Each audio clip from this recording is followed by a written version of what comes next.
हो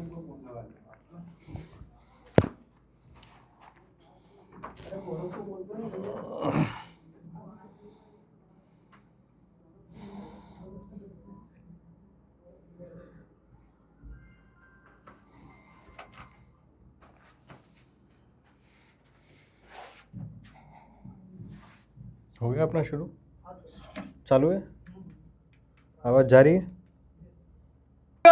this is रविवन Rao, स्वागत करता हूं आप सभी का नेक्स्ट ओवर के शानदार प्लेटफॉर्म पे। और माइनस हो गया आते यार, अरे यार वो तुम्हारे सामने देखने में पेन गिर जाती है, लेकिन अब देख वापस देख, आंखों से आंखें देखना, ध्यान से देखना, देख रहे हो, ध्यान से देख, और एक बार फोकस ऑन माय आई, देख रहे हो, और एक बार focus on my eye, focus on my eye, देखना ध्यान से, देख रहे, ध्यान से देख। एक बार हो रहा माइनस हो गया ना, प्लस करने की कोशिश कर रहा हूं, लेकिन तुम लोग ये है कि नहीं सर पहली बार में हो रहा माइनस हो गया तो वो माइनस ही रहेगा जी हाँ, बढ़िया। कैसे हो आप सभी लोग? आई होप कि आवाज क्लियर हो ही रही होगी। और मतलब सीधी सी बात है बेटा, गाना इसी वजह से बजाया था ताकि थोड़ा आपको लाइट फील हो जाए, और दूसरी बात ये थी कि मुझे पता चल जाए कि आवाज आ रही है कि नहीं आ रही है। ठीक है, तो शानदार, आवाज क्लियर कट है। आगे बढ़ते हैं। आज हम बात करने जाएंगे इलेक्ट्रिक चार्जेस एंड फील्ड के लेक्चर नंबर 3 के बारे में, लेकिन उससे पहले एक रिवीजन कर लेंगे छोटा सा कि पिछले क्लासेस में हमने क्या क्या पढ़ा है, क्योंकि ऑलरेडी इसके 2 लेक्चर हो चुके हैं, तो थोड़ा सा रिवीजन कर लेंगे, फिर आज नई बातें क्या पढ़ने वाले हैं वो शुरुआत करेंगे। लेकिन सबसे पहले एक बार हो जाए ललकार, कमेंट सेक्शन में बता यार हाउ इज द जोश, एक बार हो जाए ललकार, हाउ इज द जोश, बता दे मेरे दोस्त। ज्यादा 1-1.25 घंटे का ही क्लास होगा अभी, मतलब इतना बड़ा कोई क्लास नहीं होगा अभी, क्योंकि आप वेकेशन एंजॉय करके आए हो और धीरे धीरे शुरुआत करेंगे, फिर पेस पकड़ेंगे। ठीक है, तो बहुत सिंपल लेवल पे क्लासेस रहेगी, लेकिन हाँ समझते चलेंगे, आगे बढ़ते चलेंगे। ठीक है, बहुत शानदार। देखो, तो पिछले क्लासेस में हमने क्या पढ़ा था, आपको याद हो तो मैंने लेक्चर नंबर 1 में ये चीज पढ़ाई थी, ये लेक्चर नंबर 1। किसी ने नहीं पढ़ा है तो बेटा लेक्चर नंबर 1 देख लेना, क्योंकि ये चार्जेस की प्रॉपर्टी के बारे में था कि क्या होता है इलेक्ट्रिक चार्जेस, वो हमने लेक्चर नंबर 1 में पढ़ा था। फिर मेथड ऑफ चार्जिंग, बता कमेंट सेक्शन में कितनी मेथड हुआ करती थी और कौन कौन सी, बता कमेंट सेक्शन में। ये चीज हमने लेक्चर नंबर 2 में पढ़ी थी, लेक्चर नंबर 2 में। और कूलम्ब्स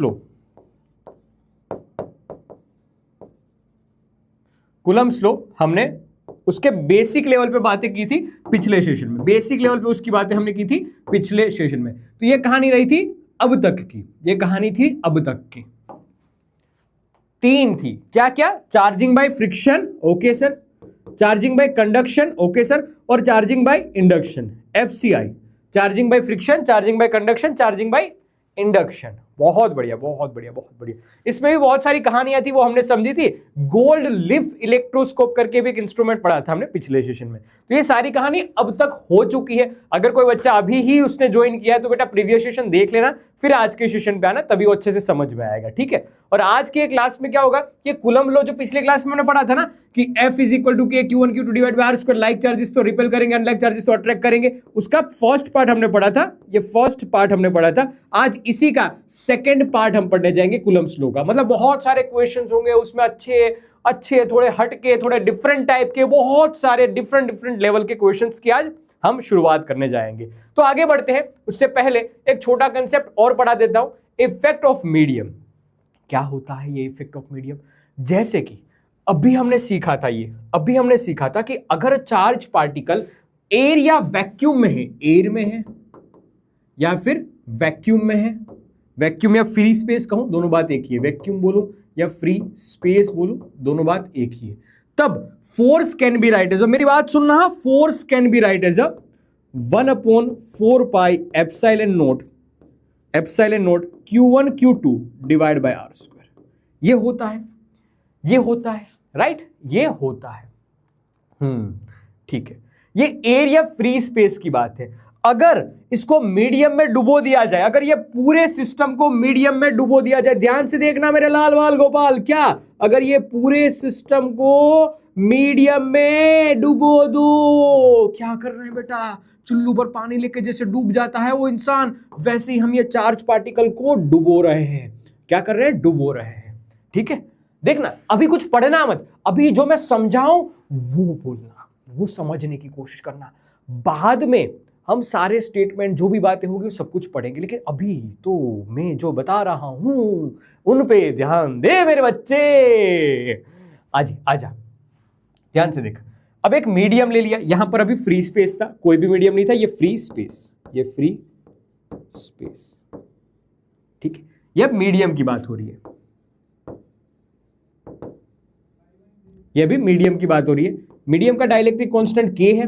डाइलेक्ट्रिक कांस्टेंट क्या होता है, ठीक है, ऐसा समझो परमिटिविटी, जैसे वहां पर परमिटिविटी आप लिखते थे एप्सिलॉन नोट, यहां पर permittivity epsilon m। Free space की परमिटिविटी एप्सिलॉन नोट और मीडियम की परमिटिविटी है एप्सिलॉन m। सुनना, अभी कुछ मैंने नई बात बताई ही नहीं है भाई, नई बात मैंने बताई ही नहीं है, बताई ही नहीं।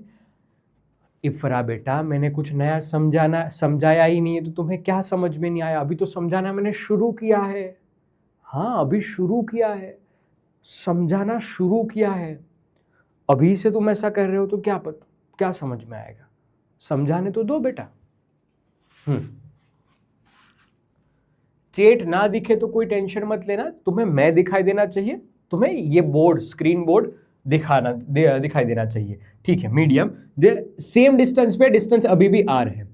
कोई पूछे कि इन दोनों के बीच का रिलेशन है, कोई पूछे कि इन दोनों के बीच का रिलेशन है एप्सिलॉन r और एप्सिलॉन नोट के बीच का, तो एक रिलेशन होता है। मैं समझाता हूं, देखना ध्यान से। एक रिलेशन होता है, एक टर्म होता है रिलेटिव परमिटिविटी। क्या लिखना मेरे साथ साथ, रिलेटिव परमिटिविटी, परमिटिविटी।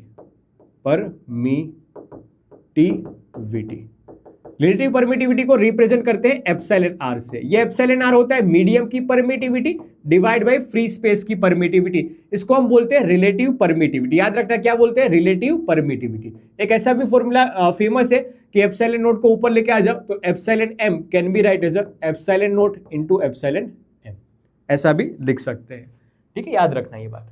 ओके, क्या है ये रिलेटिव परमिटिविटी? एक छोटा सा टर्म था, एक छोटा सा टर्म था। Now back to the basic, हम बात कर रहे हैं कि अगर दो चार्ज पार्टिकल को डिस्टेंस r पे रखा है, जैसे एयर में रखे थे वैसे ही सेम है, लेकिन दोनों के बीच की मतलब वहां पर कोई मीडियम नहीं था, फ्री स्पेस था। यहां पर एक मीडियम है जिसका डाइलेक्ट्रिक कांस्टेंट कितना है, एप्सिलॉन m है। मैं यहां पर लिख देता हूं ये मीडियम, और मीडियम का परमिटिविटी एप्सिलॉन m है। बहुत शानदार, देखना सीखना, मेरे साथ साथ लिखते जाना, मेरे साथ साथ बेटा इसको लिखते जाना। बहुत सुंदर सुंदर बात बताने वाला हूं, बहुत सुंदर सुंदर बात बताने वाला हूं। ठीक है, ओके।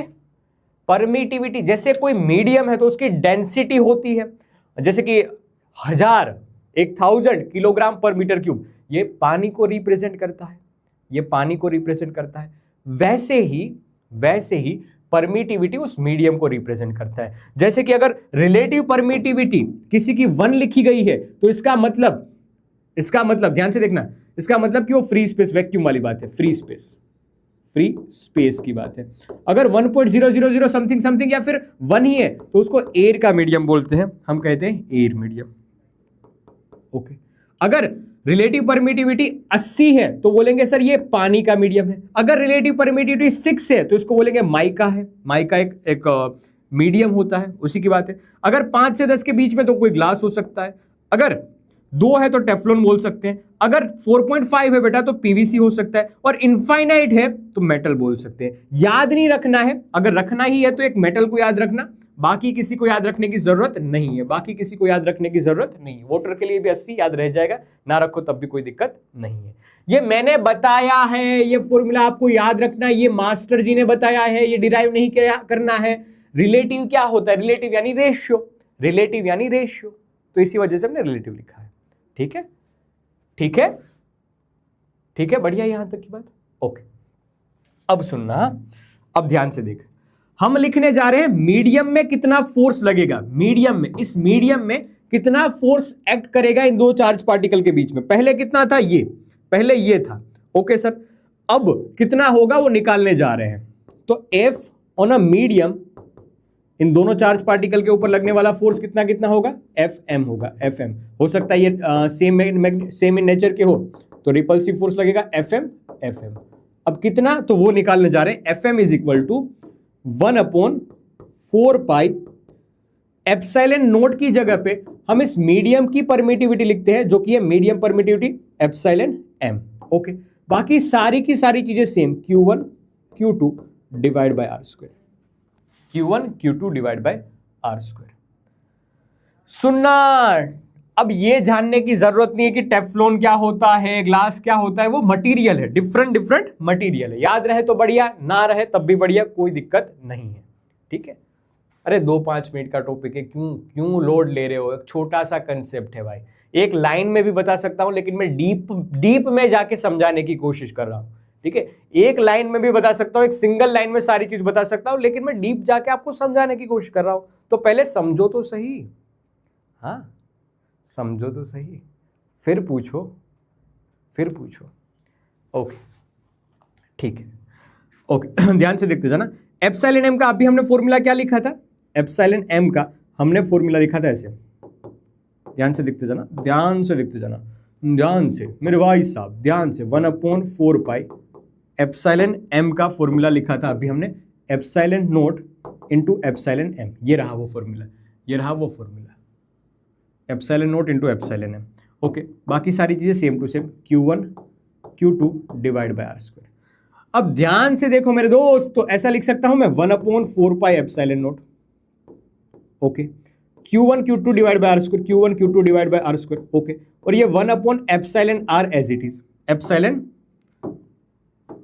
यहां पर एप्सिलॉन r है, हाँ ध्यान से देख बेटा, ये एप्सिलॉन नोट ऊपर गया तो ये एप्सिलॉन r मल्टीप्लीकेशन में आएगा ना, तो ये एप्सिलॉन r मल्टीप्लीकेशन में, ठीक है, तो ये एप्सिलॉन r मल्टीप्लीकेशन में, epsilon naught into epsilon r multiplication में। ठीक है, तो यहां पर एप्सिलॉन r आया। ध्यान से देख लीजिए, मैंने क्या किया, एप्सिलॉन m की जगह पे फॉर्मूला यूज किया है। ध्यान से देख मेरे लाल, पक्का अब आया समझ में, देखते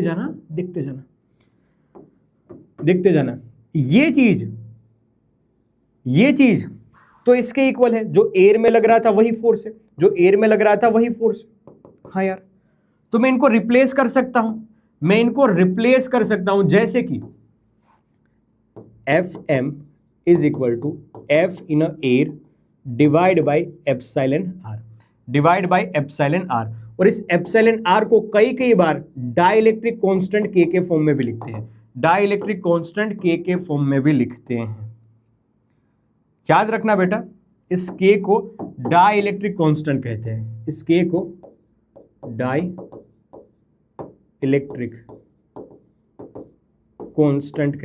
ये k अलग है, पिछले वाला k कूलम्ब्स कांस्टेंट था, ये k कौन सा था, कूलम्ब्स कांस्टेंट वाला था। याद रखना बेटा, क्या है, कूलम्ब, ये कूलम्ब बाबा वाला कांस्टेंट है। ये k कौन सा है, डाइलेक्ट्रिक कांस्टेंट है। तो याद रहे ये बात, एप्सिलॉन r को हम डाइलेक्ट्रिक कांस्टेंट के इक्वल भी लिख सकते हैं, k, ये k किसको रिप्रेजेंट करता है, डाइलेक्ट्रिक कांस्टेंट को रिप्रेजेंट करता है, डाइलेक्ट्रिक, इसको डाइलेक्ट्रिक कांस्टेंट नाम देते हैं। अब डाइलेक्ट्रिक क्या होता है वो सेकंड चैप्टर में हम पढ़ते हैं, तो इन शॉर्ट में बताऊं ना तुम्हें, तो क्या हो रहा है यहां पर, कि अगर दो चार्ज पार्टिकल है, सुनना मेरी बात, क्या हो रहा है यहां पर, कि अगर दो चार्ज पार्टिकल है, जैसे कि यहां पर है Q, दोनों का बीच का डिस्टेंस है r, ठीक है, तो फोर्स लग रहा है F इन एयर, कुछ लग रहा है जैसे कि K Q1 Q2 या कुछ भी लग रहा है, ठीक है, तो फोर्स लग रहा है कुछ, ये फ्री स्पेस या एयर,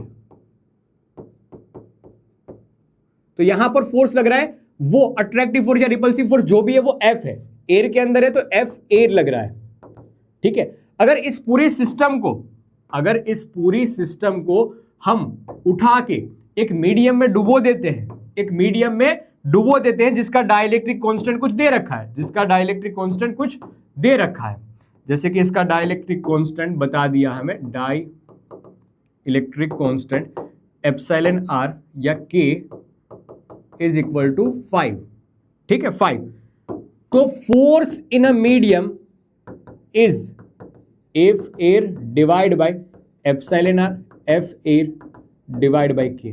तो इन शॉर्ट ये जितना भी एयर में फोर्स होगा ना, डिवाइड बाय k यानी 5 चला जाएगा। क्या ये समझ में आया, ये एप्लीकेशन है, ये इसकी एप्लीकेशन है। समझ में आया कि नहीं आया एक बार कमेंट सेक्शन में बता दे बेटा। ये इसकी एप्लीकेशन है, ये इसकी एप्लीकेशन है। तो इन शॉर्ट अगर फ्री स्पेस में है जितना फोर्स एक्ट करेगा, अगर सेम डिस्टेंस पे सेम चार्जेस को हम किसी मीडियम में रखेंगे तो फोर्स का मैग्नीट्यूड बाय द फैक्टर के में चला जाएगा, बाय द फैक्टर के में चला जाएगा। इसी बात को कहा है एक लाइन में कि इलेक्ट्रोस्टैटिक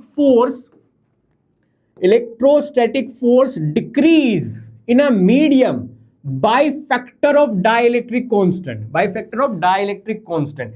अब इसके पीछे का रीजन क्या होता है? Polarisation. It is due to polarisation of medium. Polarisation क्या होता है वो हम डिटेल में पढ़ते हैं चैप्टर नंबर 2 में, तो अभी इसकी चिंता मत करो। चैप्टर नंबर 2 में इसको और डिटेलिंग के साथ पढ़ते हैं। ध्यान से देख लीजिए, ध्यान से देख लीजिए, ध्यान से देखा, ध्यान से देखो मेरे दोस्तों, ध्यान से देखो, ध्यान से देखो मेरे दोस्तों।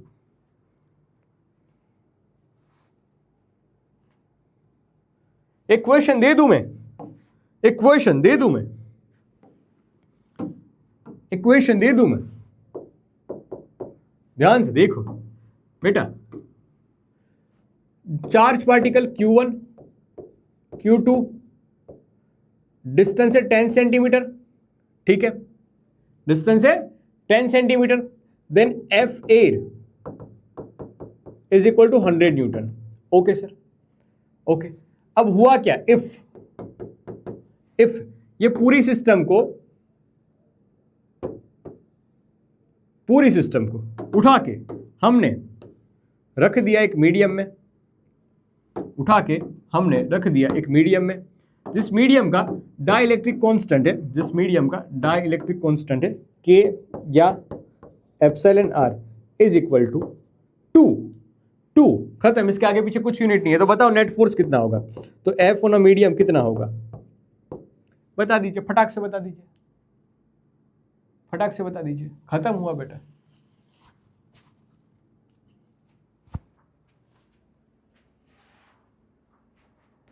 बता दो।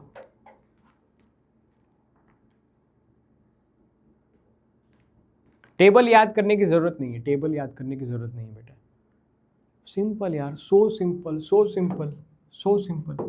बस यही है कि F ऑन अ मीडियम में अगर ये पूरा फील्ड है तो जो भी एयर में जितना फोर्स लगेगा ना, सेम डिस्टेंस पे सेम चार्जेस की बात है, तो बाय द फैक्टर K चला जाएगा। K को क्या बोलते हैं? डाइलेक्ट्रिक कांस्टेंट बोलते हैं। ये K क्या है? डाई इलेक्ट्रिक कांस्टेंट है। ओके सर, तो ये बन जाएगा कितना? 100 डिवाइड बाई 2 तो बन जाएगा 50 न्यूटन। बस खत्म हो गया बात। तो ये F ऑन अ मीडियम, ये FM मिल गया, ये FM मिल गया, बस हो गया खत्म। ओवर एंड आउट यार, over and out. Simple simple.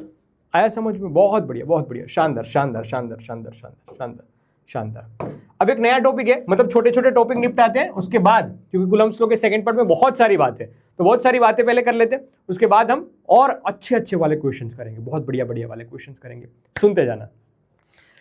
क्या आपने कभी सुनी है वो कहानी मिस्टर बीन वाली? मिस्टर बीन वाली, छलावा है, छलावा है। दिखाऊं? एक चीज दिखाता हूं, देखो। पता है ये कूलम्ब लॉ का डेरिवेशन कैसे आया? पता है कूलम्ब लॉ का डेरिवेशन कैसे आया? बताऊं मैं तुम्हें? बताऊं मैं तुम्हें?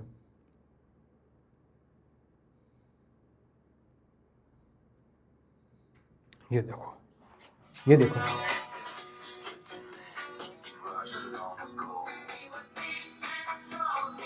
दिख रहा है कि नहीं? ये कूलम्ब लॉ का डेरिवेशन।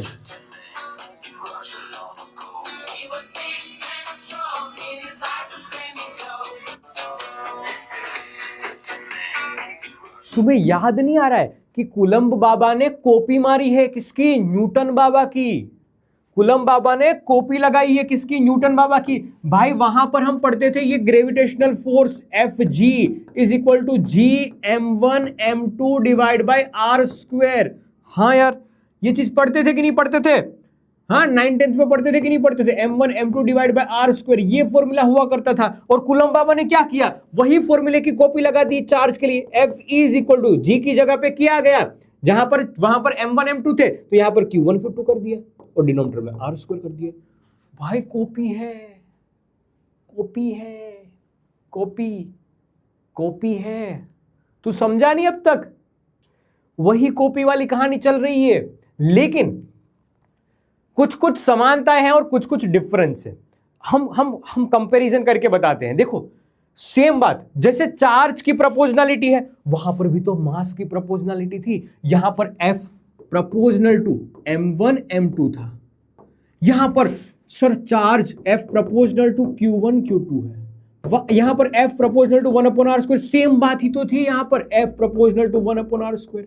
यहां पर हम पॉइंट मासेस की बात करते थे, याद कर, पॉइंट मासेस की बात करते थे ग्रेविटेशनल फोर्स में, पॉइंट मासेस, पॉइंट मास की बात करते थे। यहां पर हम पॉइंट चार्ज की बात, पॉइंट क्या होता है, पॉइंट चार्ज क्या होता है, मतलब एक छोटा चार्ज कि जिसका मास नेग्लेजिबल हो, बहुत छोटा चार्ज हो, अब बड़ा भी हो सकता है, लेकिन जो कंपैरेटिवली डिस्टेंस हम लिखते थे ना, ये डिस्टेंस वो बहुत लार्ज होना चाहिए, डिस्टेंस बहुत लार्ज होना चाहिए, ये डिस्टेंस बहुत लार्ज होना चाहिए, तब हम किसी को भी पॉइंट की तरह ट्रीट कर सकते हैं। ठीक है, इसको पॉइंट चार्जेस कहेंगे। पॉइंट मासेस में भी सेम डेफिनेशन, दोनों के बीच का अगर डिस्टेंस है वो बहुत ज्यादा है तो बड़े बड़े ऑब्जेक्ट को भी पॉइंट चार्ज या पॉइंट मास की तरह ट्रीट किया जा सकता है। तो एक कंपेरेटिव थिंग है, ठीक है, हाँ एक कंपेरेटिव थिंग है। पक्का? यह बहरूपिया पकड़ा गया है, यहां पर यह बहरूपिया को हमने पकड़ लिया। और क्या क्या समानताएं थी आपको याद हो तो इसमें आपने बोला था कि सेंटर टू सेंटर लगने वाला फोर्स है, क्या ये भी सेंटर टू सेंटर लगने वाला फोर्स है? लाइन ज्वाइनिंग पे लगता है, लाइन ज्वाइनिंग पे लगता है, मतलब जो बात यहां से लिखते गए ना, जो बात यहां से लिखते गए न्यूटन बाबा, वही बात यहां पर अप्लाई होती गई इलेक्ट्रोस्टैटिक में। Centre to centre, centre to centre, line joining, line joining, action reaction pair, action reaction pair, same same, proportional to m1 m2, proportional to q1 q2, proportional to 1/r², proportional to 1/r², due to mass, due to charge, हाँ same ही तो है, सब कुछ चीजें same same. Conservative in nature, की जिसका work done path पे डिपेंड नहीं करता, ये ग्रेविटेशन है। Conservative in nature, work energy power में पढ़ा था कि डिपेंड नहीं करता, अगर इसको इस पाथ से लेके जाए उस पाथ से लेके जाए तो वर्क डन पाथ पे डिपेंड नहीं करता, पाथ से इंडिपेंडेंट रहता है। Conservative in nature, same conservative in nature, same बात। चीटिंग करता है, चीटिंग करता है ये कूलम्ब बाबा, चीटिंग करता है। तो वही बात सेम टू सेम यहां पर लिखी हुई आ रही है, देखना कि सर यहां पर प्रोडक्ट मास से और चार्ज से प्रोपोर्शनल है, सेंट्रल फोर्स है, ठीक है, दूसरा पॉइंट हो गया। 1/r² से प्रोपोर्शनल है दोनों, पहली बात, दूसरी बात, एक तीसरी बात, लाइन ज्वाइनिंग पे करते हैं, सेंटर टू सेंटर फोर्स है, ठीक है। चौथी बात, कंजर्वेटिव फोर्स से, ओके। और पांचवी बात कि sir it operate in a vacuum, free space में दोनों एक्ट करते हैं, हाँ जी, फ्री स्पेस पे दोनों एक्ट करते हैं। तो ये सिमिलैरिटी थी, ये सिमिलैरिटी थी। जैसे तू तेरे दोस्त के पेपर में से कभी चोरी करता है, तेरा दोस्त तेरे पेपर में से कभी चोरी करता है, कभी एक दूसरे किसी में और में से चोरी करते हो, कॉपी करते हो, तब थोड़ा बहुत तो समझदारी से, नकल में भी अक्ल होनी चाहिए ना, तो थोड़ा तो समझदारी से आप कॉपी करते हो ना, तो वही समझदारी यहां पर भी दिखाई है। क्या कि ग्रेविटेशन में सिर्फ और सिर्फ मास की बात होती है और मास हमेशा पॉजिटिव होता है, तो पॉजिटिव की वजह से हमेशा अट्रैक्टिव फोर्स, मतलब दोनों सेम इन नेचर। सुन मेरी बात, ग्रेविटेशन मास की वजह से, मास एक ही टाइप का होता है पॉजिटिव, तो यहां पर अट्रैक्टिव फोर्स लगता है। जबकि कूलम्ब बाबा ने बताया कि हमारा वाला तो अलग है, हमारा वाला तो अलग है। हाँ, ये तुम्हारा कूलम्ब बाबा तुम्हारा ही वो शातिर दोस्त है कि जो हर बार पे कि नहीं मेरी वाली अलग है। वही बात कि इलेक्ट्रोस्टैटिक फोर्स में भी अट्रैक्टिव भी हो सकता है और रिपल्सिव भी हो सकता है। मेरा वाला अलग है, मेरा वाला अलग है, सब एक जैसे ही होते हैं। ठीक है, देखते जाओ। ग्रेविटेशन है वो डिपेंड नहीं करता है मीडियम पे, या मीडियम के नेचर पे। जबकि अभी हमने देखा कि इलेक्ट्रोस्टैटिक है वो डिपेंड करता है मीडियम पे। अगर हम मीडियम की बात करेंगे तो मीडियम में ये फोर्स कितना हो जाता है, बाय द फैक्टर के चला जाता है, डाइलेक्ट्रिक कांस्टेंट का बाय द फैक्टर में चला जाता है। ये डिसिमिलैरिटी है, नकल में भी अकल होनी चाहिए वो वाली बात है, नकल में भी अकल होनी चाहिए वह बात है। ओके, अब तीसरा पॉइंट इसमें ही, तीसरा पॉइंट, कितने कितने पॉइंट कर दिए इसमें डिसिमिलैरिटी में। एक पहला अट्रैक्टिव रिपल्सिव वाला पॉइंट, दूसरा पॉइंट मीडियम पे डिपेंड वाला, और तीसरा पॉइंट कि फोर्स मच स्ट्रोंगर। एक इलेक्ट्रोस्टैटिक फोर्स है ना बेटा, वो बहुत स्ट्रोंग है, बहुत स्ट्रोंग। मतलब मैं अगर रेशियो लू ना बेटा इलेक्ट्रोस्टैटिक फोर्स और ग्रेविटेशनल फोर्स का, तो नियरली इक्वल टू 10⁻38 टू 10⁻42 की रेंज में आएगा। मतलब इलेक्ट्रोस्टैटिक है वो ज्यादा स्ट्रोंग है as compare to gravitational force. देखो ना कितना स्ट्रोंग है, मतलब ये एक आपको रेंज मिली है। ये क्या मिली है, एक रेंज मिली है, ये रेंज है एक, ठीक है, ये रेंज कि इतने गुना स्ट्रोंग है, इतने गुना स्ट्रोंग है वो। आया समझ में। ये भी प्रूव भी कर दूंगा, एक क्वेश्चन में भी ये प्रूव भी कर दूंगा। ये बेटा ये रेंज दी है, ये माइनस साइन नहीं है, ठीक है, एक रेंज दी है मैंने आपको पक्का। इसका स्क्रीनशॉट लेने की जरूरत नहीं है, पीडीएफ तो आपको मिल जाएगी, लेकिन एक बार पढ़ लो, सारी बात पढ़ लो और कमेंट सेक्शन में स्वाहा लिख दो, और कमेंट सेक्शन में स्वाहा लिख दो।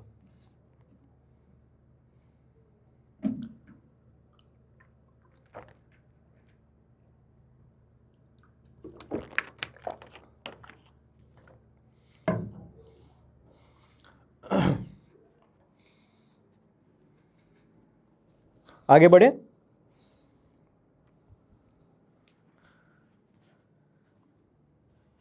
चीटिंग करता है, चीटिंग करता है। तुम्हें क्या लगा तुम अकेले ही चीटिंग करते हो, तुम्हारा दोस्त ही चीटिंग करता है? नहीं बेटा, अरे चीटिंग की बात नहीं है, बस हंसी मजाक की बात है, कोई चीटिंग वाली बात नहीं है यहाँ पर।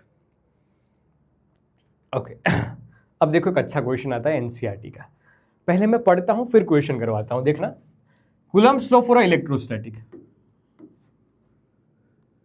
force between a 2 point charges and Newton's law for a gravitational force between a two stationary point masses.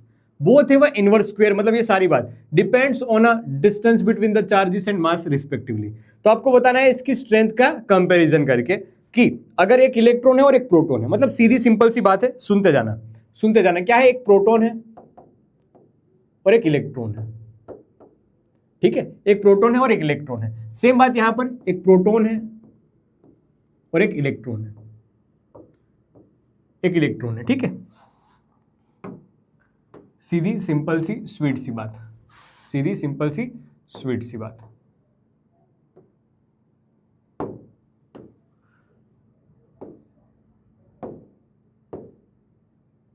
दोनों के बीच का डिस्टेंस सेम ही है, यहां पर डिस्टेंस सेम ही है आर, यहां पर भी डिस्टेंस सेम ही आर।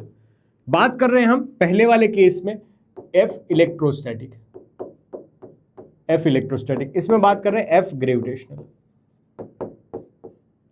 तो एफ इलेक्ट्रोस्टैटिक सुनना, F electrostatic is equal to K Q1 Q2, तो charge of a proton, charge of a electron divide by R square. Same बात यहां पर, F gravitational G mass of a proton mass of electron divide by R square.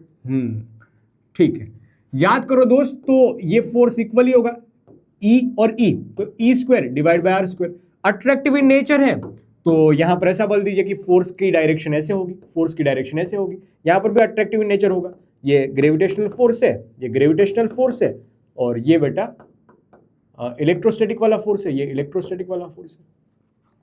ठीक है, ठीक है, okay okay, ठीक है, ये पहली बात। अब हमें क्या करना है, इक्वेशन 1 ये एफ इलेक्ट्रोस्टैटिक और एफ जी यानी ये दूसरा, इन दोनों के बीच का रेशियो लेना है। जैसे कि सुनते जाना, F electrostatic divide by F G. बेटा 1/r स्क्वायर तो कैंसिल आउट हो जाएगा, जैसे कि K E square divide by R square, यहां पर जी m1 m2 या mp me divide by R square cancel out हुआ, के ई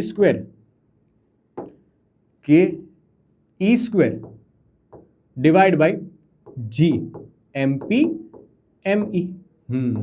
के की वैल्यू याद कर बेटा, 9 × 10⁻⁹, ई स्क्वायर 1.6 इंटू 10⁻⁻19 और उसका स्क्वायर। ये डेटा मोस्टली दिया गया होता है लेकिन फिर भी आपको पता होना चाहिए। Okay sir. डिनोमिनेटर में जी की वैल्यू होती है 6.67 इंटू 10⁻11। Okay sir. एमपी की वैल्यू होती है mass of proton 1.67 into 10⁻27। Electron का मास होता है 9.1 इंटू 10⁻31। अब मुझे याद है, आपको मेजरली याद नहीं होगा तो कोई दिक्कत नहीं, मोस्टली ये चीजें दी रखी होती है। ठीक है, ठीक है, ओके ओके, ठीक। कंपैरिजन करके दिखाओ तो आप इसका रेशियो लोगे ना, ये अप्रोक्सीमेटली 10⁻39 के आसपास आएगा। तो देखो F E divide by F G का ratio, F E divide by F G का रेशियो कितना कितना बड़ा आ रहा है। इसका मतलब कि ये इलेक्ट्रोस्टैटिक वाला फोर्स होगा वो बहुत लार्ज होगा, बहुत लार्ज होगा एज कंपेयर टू, मतलब मच स्ट्रोंगर। ग्रेविटेशन के कंपैरिजन में इलेक्ट्रोस्टैटिक फोर्स की ताकत बहुत ज्यादा है। तो एक बात तो भाई तूने कॉपी भी करी, तूने कॉपी भी करी और उससे तगड़ा भी बना लिया। ऐसा ही तो होता है, तुम्हारा दोस्त तुम में से ही कॉपी करके और अच्छे नंबर ले आता है। तो वही कूलम बाबा ने भी कर दिखाया। देखो सीखने जैसी बात है क्या, कॉपी करना, और जिसमें से कॉपी कर रहे हो उससे भी ज्यादा नंबर लेके आ जाओ, उससे भी ज्यादा नंबर लेके आ जाओ। 10⁻39 के आसपास आएगा। क्या है, समझ में आया बेटा? समझ में आया? वंश शर्मा, सिद्धार्थ, शौर्या, डॉक्टर मन्नत सूद मिशन, शिवराज, सिद्धार्थ, पंकज मीना, दिव्यांशु, अमर, अरमान, कृतिका, रिद्धि, काम्या दुबे, अंशुल, अल्फा, सिया, महक, लक्षिता, आशीष घोड़कर, वंशिका, अंजलि। बहुत बढ़िया, बहुत बढ़िया, बहुत बढ़िया, बहुत बढ़िया। अब दूसरा इलेक्ट्रॉन एंड इलेक्ट्रॉन वाला पार्ट है ना, वो मैं होमवर्क में दे रहा हूं, ये आपको होमवर्क में दे रहा हूं। ठीक है, इसमें कैसी बात है, इलेक्ट्रॉन इलेक्ट्रॉन बीच की बात है। तो इलेक्ट्रॉन इलेक्ट्रॉन के लिए K E square divide by R square ही आएगा। और ग्रेविटेशनल के लिए आप कैसे लिखोगे, जी एम इलेक्ट्रॉन का स्क्वायर डिवाइड बाय आर का स्क्वायर। इन दोनों का रेशियो ले लेना, F E divide by F G. तो ये अप्रोक्सीमेटली 10⁻42 के आसपास आएगा। तो ये वाला क्वेश्चन मैं होमवर्क में दे रहा हूँ। ठीक है, ये वाला क्वेश्चन मैं होमवर्क में दे रहा हूँ, ये खुद से करना। ओके, आगे बढ़ते हैं। एक अच्छा क्वेश्चन, एक अलग सा क्वेश्चन, इसको है ना थोड़ा सा हाईलाइट कर लेना क्योंकि ये थोड़ा अलग टाइप का क्वेश्चन है, थोड़ा अलग टाइप का क्वेश्चन है। स्टार लगा देता हूं, डबल स्टार लगा देता हूं, सुनना। अजीब दास्तान, अजीब क्वेश्चन। ठीक है, सुनना। क्या है, क्या चार्ज क्यू है is divided on a two objects. एक चार्ज क्यू है बेटा, पहले क्वेश्चन को समझना, क्वेश्चन को समझना। मैं आपको यहां पर क्वेश्चन बता रहा हूं पहले, क्या कि एक चार्ज क्यू है, इसको दो हिस्सों में काट लिया, दो हिस्सों में काट दिया। बेटा सुनना, अगर इसको दो हिस्सों में मैं काट दूंगा, डंग डंग डंग डंग डंग डंग डंग डंग, अगर मैं दो हिस्सों में काट दूंगा तो इसका एक हिस्सा बन जाएगा छोटा क्यू और दूसरा बचा हुआ हिस्सा बन जाएगा कैपिटल क्यू माइनस छोटा क्यू। तो ये दो चार्ज पार्टिकल हो गए। अब दो चार्ज पार्टिकल के बीच का फोर्स, बीच में लगने वाला फोर्स मैक्सिमम कैसे हो, बीच का ये फोर्स, ये अगर थोड़ी देर के लिए मैं डिस्टेंस मान लूं कि कुछ आर है, थोड़ी देर के लिए मैं मान लूं कि डिस्टेंस कितना है, आर है, तो ये फोर्स मैक्सिमम कैसे हो। जैसे कि force F is equal to K Q1 Q2 divide by R square. के की वैल्यू के, Q1 की वैल्यू छोटा Q, Q2 की value capital Q minus Q divide by R का स्क्वायर। तो बताओ बेटा, ये फोर्स मैक्सिमम हो उसके लिए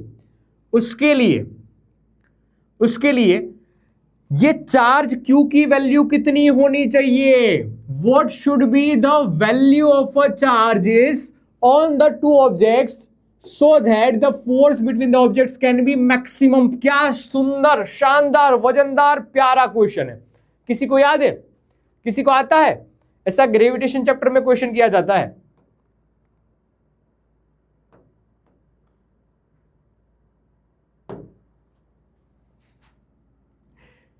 बताऊं?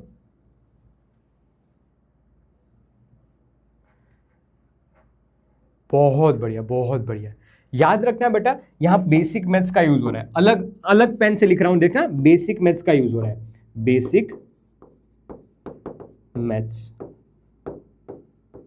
कि अगर फोर्स को मैक्सिमम करना है तो वेरिएबल है उसके रिस्पेक्ट में dF by D Q zero होना चाहिए, ये होना चाहिए, ठीक है। अगर F को मैक्सिमम करना है तो dF by D Q maximum होना चाहिए, dF by D Q maximum होना चाहिए, ठीक है। तो एक बार अच्छे से F को लिख लीजिए, तो K divide by R square as it is लिख रहे हैं, एक छोटा Q है वो दोनों के साथ मल्टीप्लाई में आएगा, तो Q इंटू क्यू माइनस करके Q का स्क्वायर, माइनस करके Q का स्क्वायर, ओके, बढ़िया बढ़िया।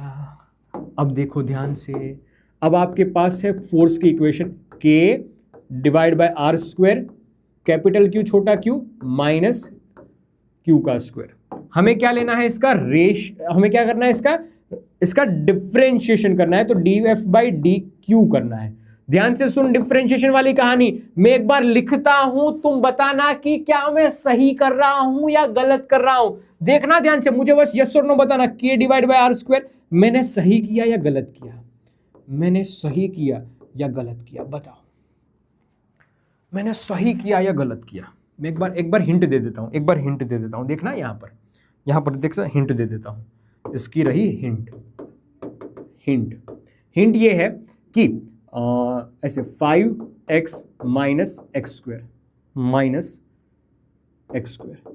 देखना ध्यान से बेटा, इसका differentiation with respect to x, तो 5 माइनस करके 2x, 5 माइनस करके 2x, तो वही बात यहां पर लिख रहा हूं, कैपिटल Q एक कांस्टेंट है, छोटा q वेरिएबल है, ये छोटा q है ना बेटा, वही वेरिएबल है, ठीक है। तो माइनस करके q, कोई चीज की घट, मतलब यहां पर ये पिंकी वाला पार्ट देखो, पिंकी वाले में कोई गलती है क्या, पिंकी वाले में कोई गलती है क्या, गलत है, बताओ बेटा क्या आएगा, बताओ बेटा क्या आएगा एक्चुअल में, तो डिफरेंशिएशन, एक्चुअल में डिफरेंशिएशन क्या आएगा,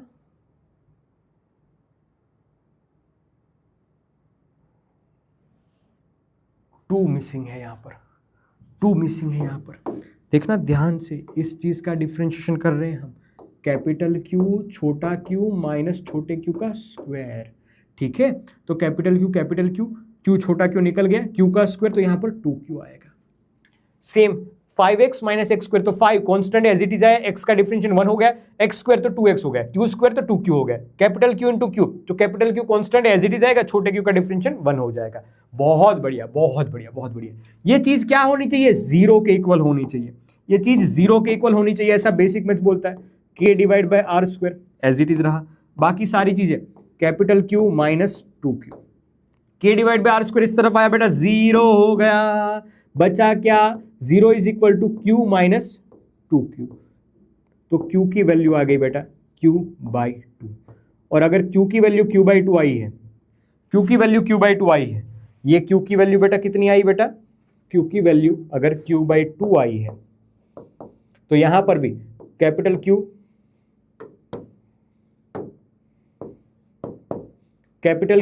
बाई 2, तो ये बन जाएगा बेटा Q बाई 2। लो बेटा बन गया तुम्हारा आंसर, फाइनल आंसर मिल गया तुम्हें कि वो दो चार्जेस किसके इक्वल होना चाहिए, Q बाई 2 के इक्वल होना चाहिए, Q बाई 2 के इक्वल होना चाहिए, तुम्हारा आंसर आ गया। व्हाट शुड बी, तो Q1 is equal to Q by 2 और Q2 इज इक्वल टू भी Q बाई 2 होना चाहिए। लो आया क्या, ये एक नीट CUET लेवल का क्वेश्चन था, ऐसा क्वेश्चन CUET में भी पूछा जा सकता है, प्लस अपनी बोर्ड्स एग्जामिनेशन में भी पूछा जा सकता है, प्लस नीट या जेईई जैसी एग्जामिनेशन में भी पूछा जा सकता है। आएगा आएगा आएगा।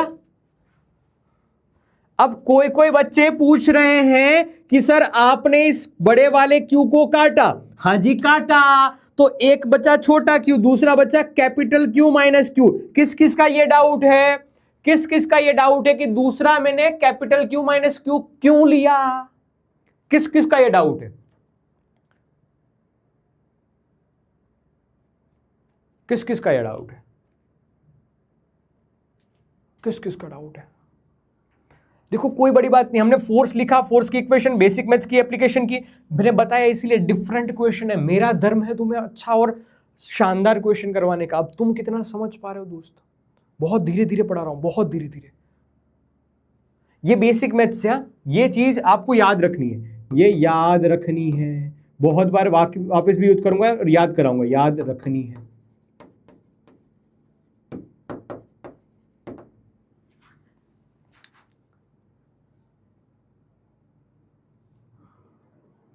ओह ये डाउट है तुम्हारा, सुनो सुनो, ये डाउट को मैं सोल्व करता हूं नेक्स्ट पेज पे, ध्यान से देना। ये डाउट है ना अगर तुम्हारा DOUBT, तो ये डाउट को मैं नेक्स्ट पेज पे सोल्व करता हूं। नेक्स्ट पेज सुनो, नेक्स्ट पेज पे, नेक्स्ट पेज पे सुनो, नेक्स्ट पेज पे सुनो। तुम्हारी एक दोस्त है, तुम्हारी एक दोस्त है बेटा, ये तुम्हारी दोस्त है। तुम्हारी दोस्त के पास, तुम्हारी दोस्त के पास क्या, कौन सी चीज तुम्हें पसंद है? मान लीजिए 10 चॉकलेट है, 10 टॉफी है, मान लीजिए तुम्हें जो पसंद है ना, 10 टॉफी है, 10 टॉफी है बेटा, तुम्हारे दोस्त के पास 10 टॉफी है। ठीक है, तुम्हें लग रहा है कि तुम एक ही दोस्त हो उसके, लेकिन उसके बहुत सारे दोस्त हैं, बहुत सारे दोस्त हैं, तो बहुत सारे दोस्त के बीच में बंटवारा होगा। तुम्हें लगता था कि ये 10 की 10 टॉफी तुम्हें ही लाके वो देगी, लेकिन इस 10 में से उसने तुम्हें, ये तुम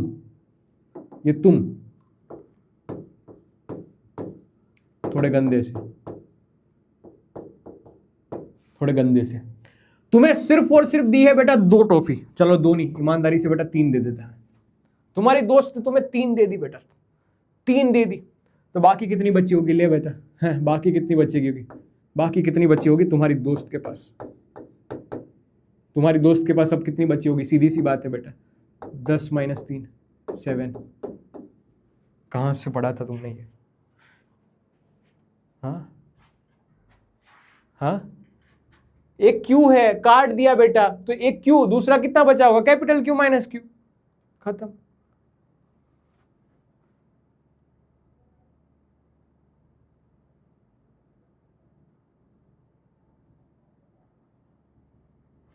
सात ही बचा ना, 10 - 3, हाँ 7। हाँ तो वही कंसेप्ट है यहां पर, ये वो बेसिक वाला पॉइंट। यहां पर बेसिक मैथ्स वाला टर्म और एक यूज हुआ जो मैंने बताया, याद रखना है। ठीक है, याद रखना है, याद रखना है। Okay sir. और फिर यहां पर डिफरेंशिएशन का यूज किया। एक अच्छा क्वेश्चन था, एक अच्छा भला क्वेश्चन था, और एक अच्छा क्वेश्चन करवाऊंगा, ईमानदारी से बता रहा हूं, और एक अच्छा क्वेश्चन करवाऊंगा, और एक अच्छा क्वेश्चन करवाऊंगा। हाँ, मेरा धर्म है तुम्हें अच्छा पढ़ाना, हाँ इसलिए। ठीक है, एक अच्छा धर्म, एक अच्छा क्वेश्चन करवाने का। देखो और एक बार कि एक पार्टिकल है जिसका मास m है, कैरिंग अ चार्ज q1 है। एक q1 चार्ज का एक पार्टिकल है जिसका मास कितना है? m है। ओके, ये रिवॉल्व कर रहा है किसके अराउंड? माइनस, जैसे बेटा तुम उसके आसपास चक्कर लगा रहे हो, वैसे ही ये 1 नंबरी है, वो 2 नंबरी के आसपास चक्कर लगा रहा है, 2 नंबरी के आसपास चक्कर लगा रहा है। कौन है 2 नंबरी? 2 नंबरी है बेटा ये माइनस Q2। ये माइनस Q2 को थोड़ी देर के लिए फिक्स्ड मान लो, थोड़ी देर के लिए बेटा इसको फिक्स्ड कर दो। वो अपनी जगह से नहीं हिल रही है, बस तुम ही हो जो अपनी इज्जत की कदर नहीं कर रहे हो और बार बार उसके साथ, उसके आसपास घूमते जा रहे हो। कौन सा ऐसा फोर्स होगा जो इस तुम्हें घूमने के लिए मजबूर कर रहा है? Attractive force, that is a electrostatic force. कोई बता सकता है इस फोर्स की वैल्यू कितनी होगी, या फोर्स का मैग्नीट्यूड कितना होगा? इस फोर्स का मैग्नीट्यूड कितना होगा? कोई बता सकता है क्या? कोई बता सकता है क्या?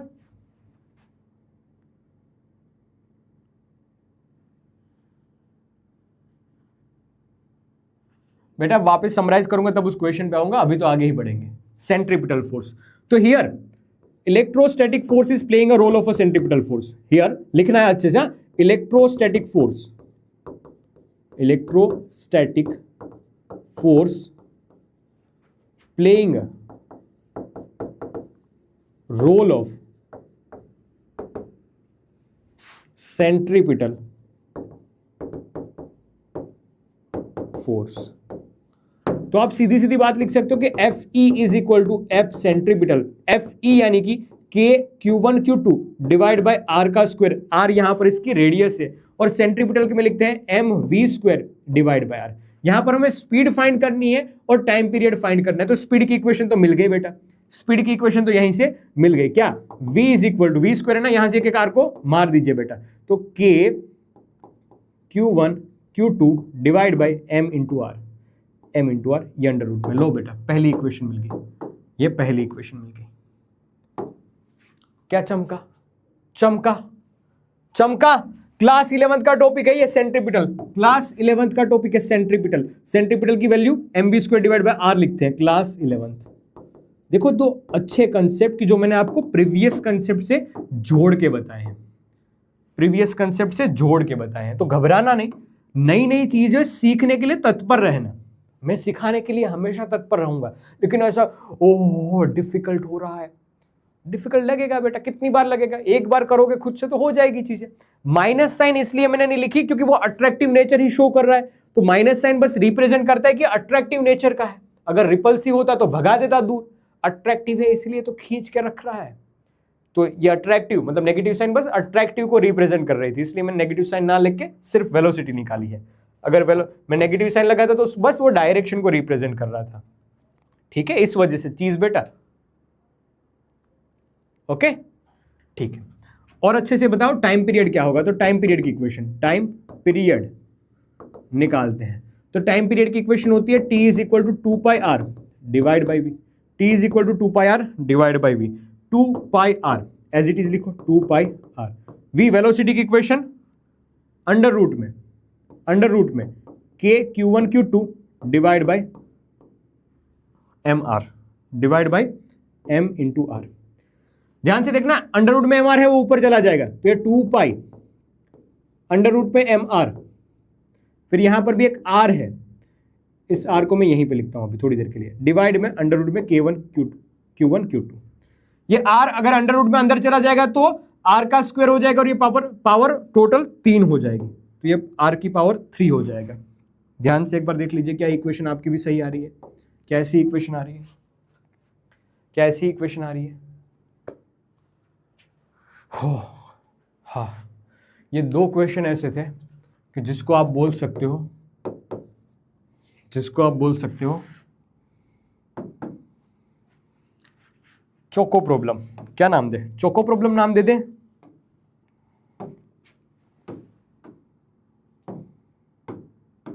शकुनी इक्वेशन,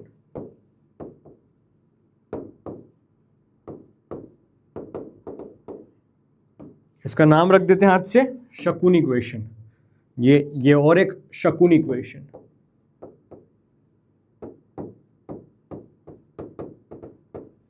शकुनी इक्वेशन, ठीक है। R3 समझा देता हूं, R3 कैसे आया, R3 समझा देता हूं, R3 कैसे आया। देखो टाइम पीरियड लिखा था आपने, हाँ जी टाइम पीरियड लिखा था, ऐसे था वो 2 पाई आर, ऐसे था 2 पाई आर, ठीक है। अंडर रूट में आया था m इंटू आर, डिनोमिनेटर में था अंडर रूट में k Q1 Q2, ठीक है। अब r है बेटा, अगर अंडर रूट में अंदर भेजेंगे ना तो ये बन जाता है r का स्क्वायर, एम आर इंटू करके r का स्क्वायर। ये r को अगर मैं अंदर भेजता हूं तो r का स्क्वायर बन जाता है, ठीक है। अगर बाहर आए तो वापस r बन जाएगा, अंडर रूट में k Q1 Q2, तो ये पावर 1 पावर 2 टोटल कितना बन जाएगा, पावर 3, m पावर 3 डिनोमिनेटर में आ जाएगा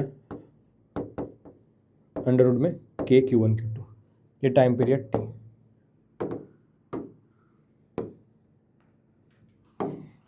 ओके ओके, पावर 3 वाला लॉजिक भी मैंने बता दिया, पावर 3 वाला लॉजिक भी मैंने बता दिया।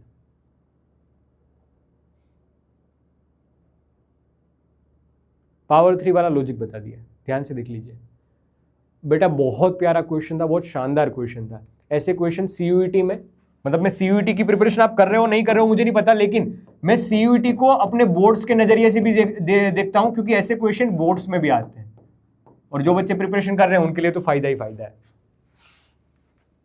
उनके लिए तो फायदा ही फायदा है।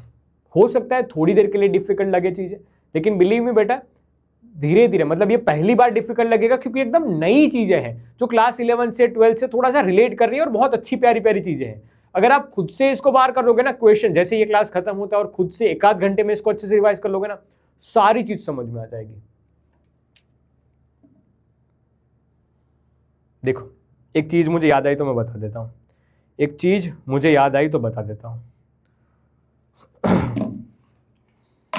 एक चीज मुझे याद आई तो बता देता हूं इन दोनों के रिश्ते से, इन दोनों के रिश्ते से एक चीज याद आई तो बता देता हूं। क्या कि अगर चार्ज पार्टिकल है अट्रैक्टिव नेचर के, अगर चार्ज पार्टिकल है अट्रैक्टिव नेचर के, एक पॉजिटिव है एक नेगेटिव है, तो दूसरे को मजबूर करता है आसपास घूमने के लिए। शायद हो सकता है तुम्हारे साथ भी ऐसा हो, शायद हो सकता है तुम्हारे साथ भी ऐसा हो, अट्रैक्टिव नेचर का आसपास घूमने के लिए मजबूर करता है। तो मतलब वो एक तरह से प्यार से बुलाता है, अट्रैक्टिव फोर्स यानी कि प्यार, और वो प्यार से बुलाता है कि बेटा घूम मेरे आसपास, घूम मेरे आसपास।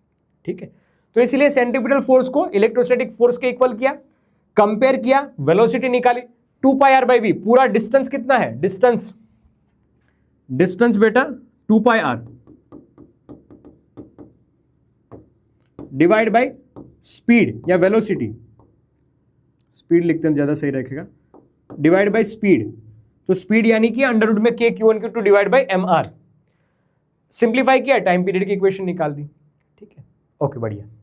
तो अब इसी प्यार भरी कहानी से एक प्यार भरी शायरी याद आ रही है, क्या बता दूं, क्या बता दूं, थोड़ा चिल करवा दूं, याद दिला दूं कि मोबाइल के जमाने के इश्क कैसे हुआ करते थे और पहले के जमाने के इश्क कैसे हुआ करते थे। बता दूं? हाँ, वो नेगेटिवली चार्ज है तभी तो तुम्हें अट्रैक्ट कर रही है। क्या गजब की बात, वो नेगेटिवली चार्ज है और तुम पॉजिटिव हो तभी तो वो अट्रैक्ट कर रही है। खैर छोड़ो, बिल्कुल बिल्कुल बिल्कुल बिल्कुल। देखो, तो एक प्यारी सी छोटी सी कहानी है, कहानी नहीं कविता है।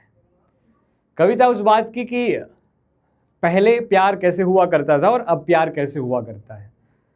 सुनना, हाँ, इरशाद इरशाद करते रहना, इरशाद इरशाद करते रहना। क्या पहले प्यार कैसा हुआ करता था और अब प्यार कैसा हुआ है, मतलब अब वाले आशिक, अब वाले प्यार की वो पुजारी उस पहले के जमाने के प्यार को पहचानते ही नहीं पहचानते। खैर अपने अपनी जगह पे दोनों सही है। क्या जैसे होता है ना कि जैसे क्रिकेट खेलने गए हैं तो वहाँ IPL चल रही है बेटा, तो हम सिक्का उछाल के डिसीजन लेते हैं कि हेड्स आया तो ये, टेल्स आया तो ये। ठीक है, तो वहां पर से कहानी की कविता की शुरुआत होती है कि होता नहीं है हर फैसला सिक्का उछाल के, होता नहीं है हर फैसला सिक्का उछाल के, ये इश्क का मामला है जरा देखभाल के। क्या होता नहीं है हर फैसला सिक्का उछाल के, ये इश्क का मामला है जरा देखभाल के। और आजकल के मोबाइल के दौर वाले आशिक क्या जाने, आजकल के मोबाइल के दौर के आशिक क्या जाने, खत में रख देते थे कलेजा निकाल के। तालियां गाइस, तालियां। चलो ठीक है, बढ़िया यार। हाँ, आगे बढ़ते हैं। देखो, vector form of Coulomb's law, अब ये है ना बोर्ड्स के रिस्पेक्ट में भी इंपॉर्टेंट है, मैं बता देता हूं। थियोरेटिकल क्वेश्चन यहां से पूछा जा सकता है 2 से 3 मार्क्स में, 2 मार्क्स में बोर्ड्स में ये क्वेश्चन पूछा जा सकता है। वाह, बोर्ड्स में क्वेश्चन पूछा जा सकता है। क्या है कि पॉइंट चार्जेस Q1 और Q2 है, separated by a distance, separated by a R vector R2 - R1। मैं सिखाता हूं। देखो, हम कहानियों को बाद में लिखेंगे लेकिन पहले उसको समझेंगे। तो क्या है, y एक्सिस और x एक्सिस को अच्छे से डिफाइन कीजिए। ये x एक्सिस ऊपर है बेटा, y एक्सिस डिफाइन किया। एक चार्ज पार्टिकल Q1, दूसरा चार्ज पार्टिकल Q2, ये 1 है और दूसरा चार्ज पार्टिकल 2 है। ठीक है, ओरिजिन से इसको ज्वाइन कीजिए, ओरिजिन से इसको ज्वाइन कीजिए। सेंटर से ये R1, दूसरा सेंटर से ये R2, सेंटर से ये R1 और ये R2। ठीक है, अब सिंपल सी बात है, लॉजिकली बात है, सोचने वाली बात है कि R1 है वो पोजीशन वेक्टर है Q1 के लिए, R2 है वो पोजीशन वेक्टर है 2 के लिए।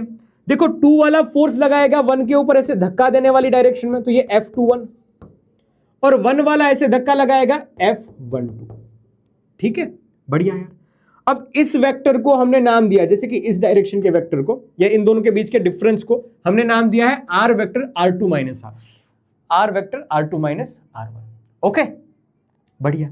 यहीं पे लिखा है कि 2 1 क्या है, तो फोर्स ओ सॉरी यहां पर उल्टा लिख दिया मैंने, देखना ध्यान से एक बार। Force on a 1 due to 2, force on a 2 due to 1। तो force on a 1 due to 2 इसको F12 लिखा है, force on a 2 due to 1 इसको F21 लिखा है। इन दोनों के बीच का हमें वेक्टर फॉर्म लिखना है, मतलब यहां पर हमें वेक्टर फॉर्म लिखना है। ध्यान से सुनना, आपको याद हो तो कोई भी फिजिकल क्वांटिटी को डिफाइन करने के लिए हम यूज किया करते थे क्या, एक उसका मैग्नीट्यूड और एक डायरेक्शन के लिए उसका यूनिट वेक्टर, एक यूनिट वेक्टर यूज किया करते थे। तो वही सेम बात मैं लिख रहा हूं कि F12 जब आप लिख रहे हो तो इट मींस F मैग्नीट्यूड इसका लिखो F का, ठीक है, जो कि F ही रहेगा। मैग्नीट्यूड को कैसे लिखते हैं, देखो बेटा मैग्नीट्यूड तो दोनों में सेम ही आएगा ना, F is equal to F12 भी सेम होगा और F21 भी सेम होगा, F21 भी सेम ही होगा, मैग्नीट्यूड में कोई भी चेंजेस नहीं आएगा। अरे आइए कुल्लू मास्टर, वेलकम, बहुत बढ़िया। आप बताओ कैसे हो? मैं तो गोवा से आ रहा हूँ। बच्चे क्या कर रहे हैं, छुट्टी नहीं है, अभी तो हमने शुरू किया है। वही तो इन्हें पता 12th वाले बच्चे हैं, बड़े बच्चे हैं भाई, ये तो समझदार अच्छा बच्चे 6 हैं, भी मुझे तो पता बज है। गए वो तो जेल के आए हैं मुझे 11th में। बच्चे यार, अब तो यार तुम्हें आदत हो जानी चाहिए कि रवि सर को 2 घंटे से पहले तो छुट्टी बोलना ही नहीं है। उससे पहले अगर सर छोड़ दे तो वो तुम्हारा वो है। आपने मुझे जो शायरी बताई थी ना, हाँ। वो मैंने इनको सुना दी। कौन सी वाली? अरे वही वाली, वापस बता दो क्या? हाँ वापस बता दो क्या? हाँ एक बार ही बता दो। रुकना। अरे कहाँ लिखी थी? बड़े मुश्किल से रटी थी, नहीं यही लिखी थी। नहीं हाथ पे नहीं लिखा बेटा। कौन सी वाली शायरी? हाँ देखो, होता नहीं है हर फैसला सिक्का उछाल के, होता नहीं है हर फैसला सिक्का उछाल के। अरे नहीं, होता नहीं हर फैसला सिक्का उछाल के। अब पता चला वो कविता में 2 बार लाइन क्यों बोलते हैं, तो दूसरी वाली लाइन याद कर रहा होता है। ठीक है, देखो होता नहीं है हर फैसला सिक्का उछाल के, ये इश्क का मामला है जरा देखभाल के। अरे अभी तो बाकी है, रवि सर की नई सेटिंग हुई है। नहीं हुई नहीं है। अच्छा हुई नहीं है। अभी तो शुरू होने वाला है। ठीक है, शुरू होने वाला है। तो सीधी बात ये, होता नहीं हर फैसला सिक्का उछाल के, ये इश्क का मामला है जरा देखभाल के। ये मोबाइल के दौर के आशिक क्या जाने, खत में रख देते थे कलेजा निकाल के। अरे वाह, तो बोलो तारा रारा। यार रवि सर सीख रहे हो आप मेरे साथ। आप बोलते रहते हैं ना, मैं पीछे बैठ के लिखता रहता हूँ। बढ़िया है भाई, बढ़िया है। क्या है? छुट्टी कर दो यार रवि सर इनकी। नहीं अभी कर दूंगी, एक वेक्टर फॉर्म ही बचा है बस, उसको बता के। वेक्टर फॉर्म तो मेरे को भी आती है, पर फिजिक्स वाली नहीं, मैथ्स वाली। गाइस मैथ्स में भी आप इस साल वेक्टर पढ़ने वाले हो बाय द वे। हाँ 12th में आता है ना ये वेक्टर, मजा आएगा आपको, तब आपको असली वेक्टर दिखेगा। हाँ सही बात है भाई, यहाँ पर तो अपन छोटे पैमाने पे वेक्टर के बस 2 ही, वो वेक्टर को तोड़ना और जोड़ना, बस यही होगा ना, बस यही 2 यूज। चलो ठीक है, आप कराओ। चलो बाय गाइस, बाय। ठीक है, ओके ब्रो, जा रहा हूँ गोवा घूमने। नहीं भाई कल क्लासेस है ना? कल क्लास होती रहेंगी सर, घूमने जाना है मैंने। तो मुझे जल्दी बता देना, क्लास में ले लूंगा। हाँ बाय। ठीक है, आगे बढ़ते हैं। मजा आ गया कुल्लू भाई, आगे चलो ठीक है, आगे बढ़ते हैं। देखो क्या कि F21 मैं बता रहा था इसमें कि मैग्नीट्यूड भाई सेम रहेगा दोनों का, डायरेक्शन दोनों की अपोजिट होगी, ये बात बोलते हैं। तो K Q1 Q2 divide by R का square, K Q1 Q2 divide by R का स्क्वायर। ठीक है, ये फोर्स की इक्वेशन आई, ठीक है। तो मैग्नीट्यूड F12 लिखूं या F21 लिखूं, दोनों का मैग्नीट्यूड तो सेम ही रहेगा बेटा, दोनों का मैग्नीट्यूड तो सेम ही रहेगा। डायरेक्शन दोनों की अपोजिट होगी, हाँ जी डायरेक्शन दोनों की अपोजिट होगी। तो मैं ऐसा लिखता जा रहा हूं, देखना ध्यान से, F12 लिख लिया। डायरेक्शन के लिए मैंने यूनिट वेक्टर यूज कर लिया RF12। ओके सर, ठीक है, बढ़िया, ओके। और देखते जा, F21 यूनिट वेक्टर के साथ में लिखूंगा तो ऐसे F21 और ये लिख लिया बेटा F21 का यूनिट वेक्टर।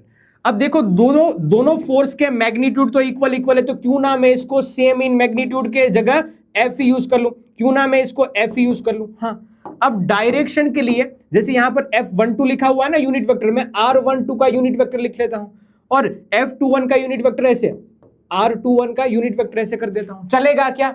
ये स्टेप चलेगा क्या? यही है शकुनी मामा स्टेप, SMS, शकुनी मामा स्टेप। देखना, याद रखना, SMS शकुनी मामा स्टेप, SMQ शकुनी मामा क्वेश्चन, ठीक है। फिर क्या था यार? SMT शकुनी मामा ट्रिक। बढ़िया, ओके। देखते जा, आगे बढ़ते जा, आगे बढ़ते जा, आगे बढ़ते जा। क्या मैं ऐसा लिख सकता हूं कि R12 है वो इस डायरेक्शन में, R21 है, दोनों अपोजिट डायरेक्शन में है, ये दोनों की डायरेक्शन अपोजिट है, क्या ऐसा लिख सकते हैं? ऐसा लिख सकते हैं R12 unit vector and R21 unit vector are in opposite direction, opposite direction. तो हम लिख सकते हैं R12 माइनस में R21, ऐसा लिख सकते हैं, ये अपोजिट डायरेक्शन में है।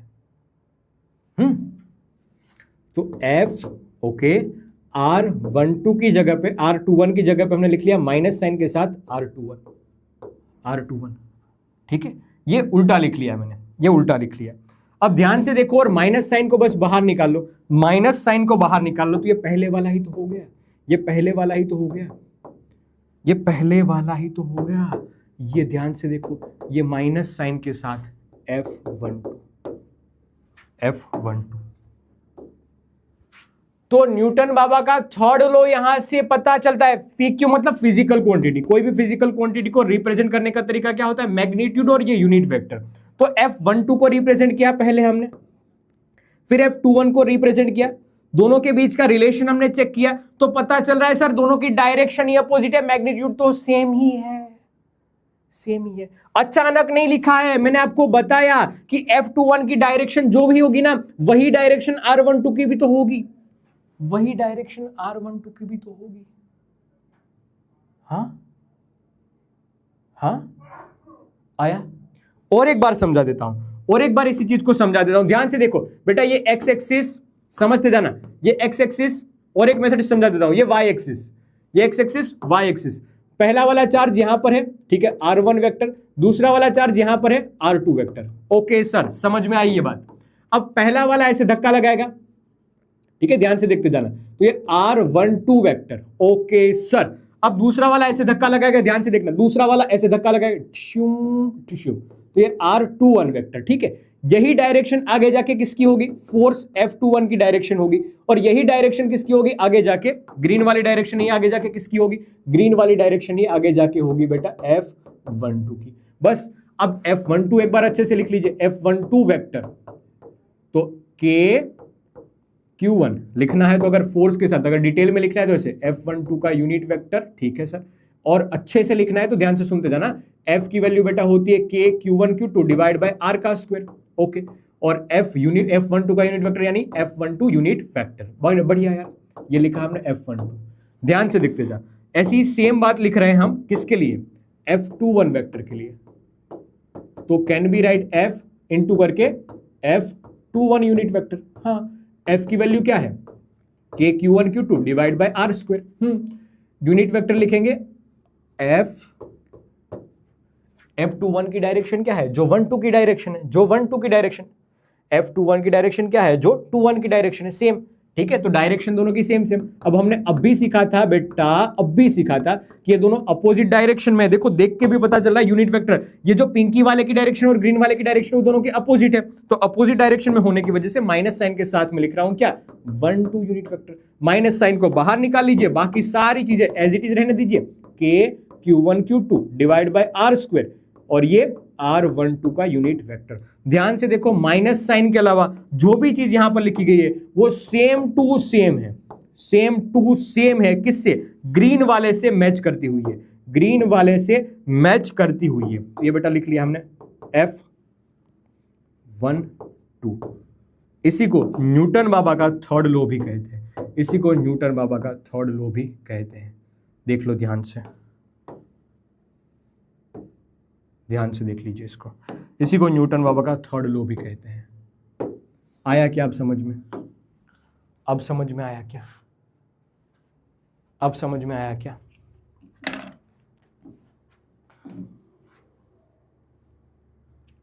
अब समझ में आया क्या?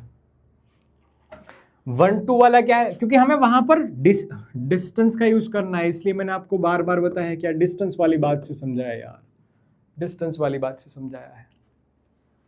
हाँ पक्का आएगा समझ में? 100% स्वाहा। आगे बढ़े,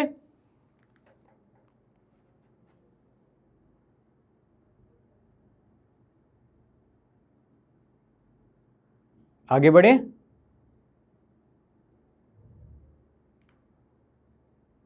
न्यूटन बाबा की जय हो। चलो शानदार शानदार। अब देखो थोड़ा सा वेक्टर का, बस 15 मिनट और फिर हम क्लास ओवर कर देंगे, बस 15 मिनट और सुनना। अब ये तो 2 चार्ज पार्टिकल की बात थी बस। अगर बहुत सारे चार्ज पार्टिकल हो तो, जैसे कि इस केस में हमारे पास बहुत सारे चार्ज पार्टिकल, यहां पर 1, ये 2, ये 3 और ये 4, और किसी एक के ऊपर लगने वाले फोर्सेस की हम बात कर रहे हैं। जैसे कि 1 है वो ऐसे इसके ऊपर धक्का लगाएगा, 1 है वो ऐसे धक्का लगाएगा, ये F on a 2 due to 1। फिर ये नीचे वाला देखना ध्यान से, ये 3 है वो ऐसे धक्का लगाएगा, डिंग डिंग डिंग डिंग डिंग डिंग डिंग डिंग डिंग डिंग डिंग डिंग डिंग डिंग डिंग, ऐसे धक्का लगाएगा, F on a 2 due to 3। फिर ये तीसरा ध्यान से देखना, तीसरा ये रहा 4 वाला, डिंग डिंग डिंग डिंग डिंग डिंग डिंग।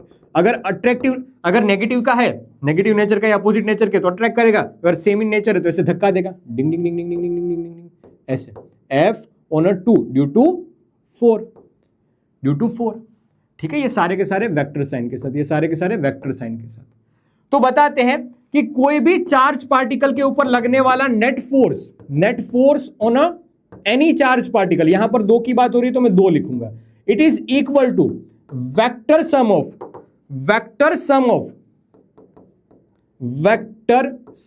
जैसे कि वेक्टर साइन के साथ हम इनको ऐड करते जाएंगे, प्लस करके F21 प्लस करके F21, ऐसे ऐड करते चलेंगे।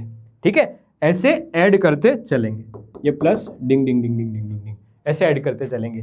तो net force on a charge it is equal to vector sum of forces due to all the charges. यहां पर याद रखना कि जब आप F23 लिख रहे हो तो ये यहां पर कोई भी रोल नहीं है इस 2-4 वाले का। जब आप 2-4 वाला फोर्स लिख रहे हो तो 1-2 या 2 वाला कोई भी फोर्स का यहां पर कोई रिलेशन नहीं है। मतलब जो जो जोड़ी आप बनाओगे ना वो इंडिविजुअल है। मतलब जब ये लिख रहे हो तो बाकी किसी को नहीं देखना है, जब ये लिख रहे हो तो बाकी किसी को नहीं देखना है, जब ये लिख रहे हो तो बाकी किसी को नहीं देखना है। ये इंडिपेंडेंट है दूसरे चार्ज पार्टिकल से। मतलब कि अगर ये 5 न्यूटन, ये दोनों नहीं थे तब ये 5 न्यूटन फोर्स लगा रहा था, अगर ये दोनों है तब भी ये 5 न्यूटन ही फोर्स लगा रहा है। ये डिपेंड नहीं करेगा कि आसपास कौन है, नहीं नहीं, ये वो जिद्दी प्यार वाले की तरह है कि कोई आसपास है तब भी मैं उतना प्यार करूंगा, कोई आसपास नहीं है तब भी मैं उतना प्यार करूंगा।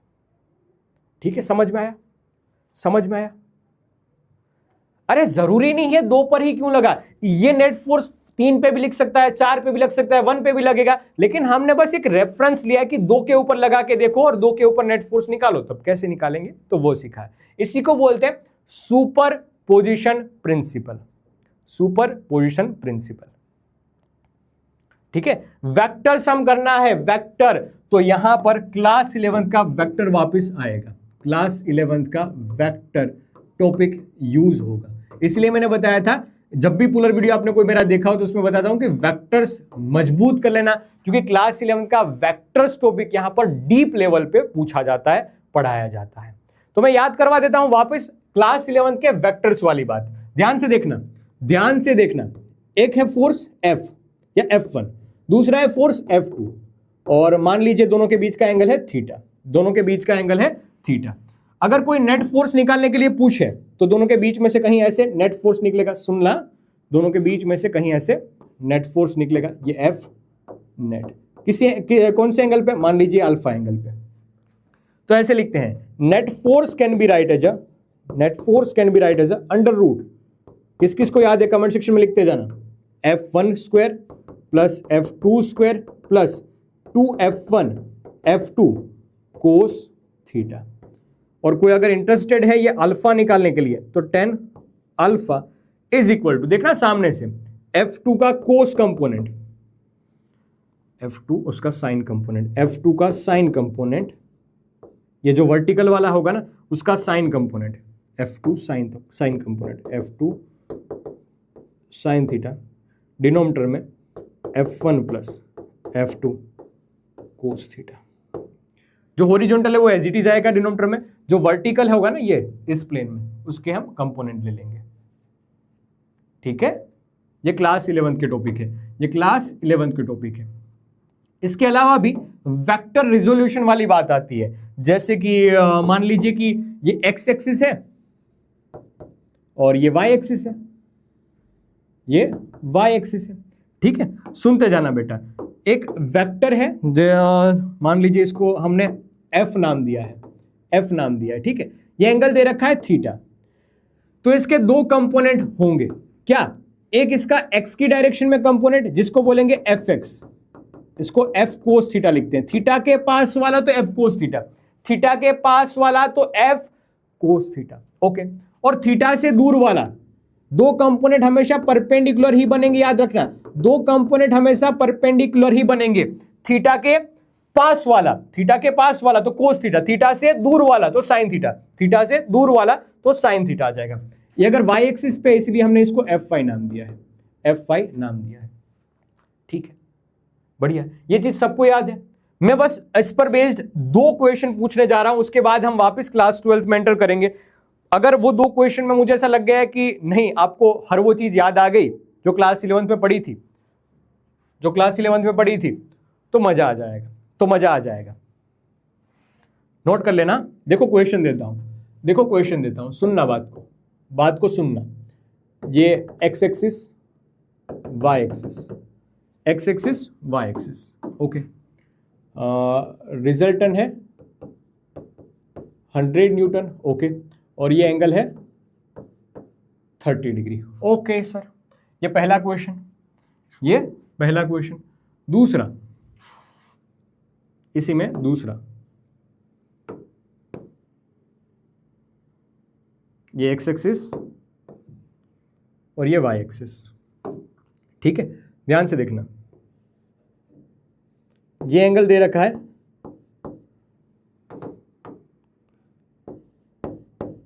30 डिग्री और अब ये 50 न्यूटन कर दिया मैंने। अब बताओ क्या होगा इसमें, F X and F phi, इसमें क्या होगा, एफ एक्स और एफ फाई। ये क्वेश्चन नंबर 2, बस दो क्वेश्चन। अगर ये दो क्वेश्चन आपने कर दिए तो मुझे कॉन्फिडेंस आ जाए कि नहीं आपको सारी चीजें याद है क्लास 11 की, आपको वो चीजें रिकॉल हो गई अच्छे से।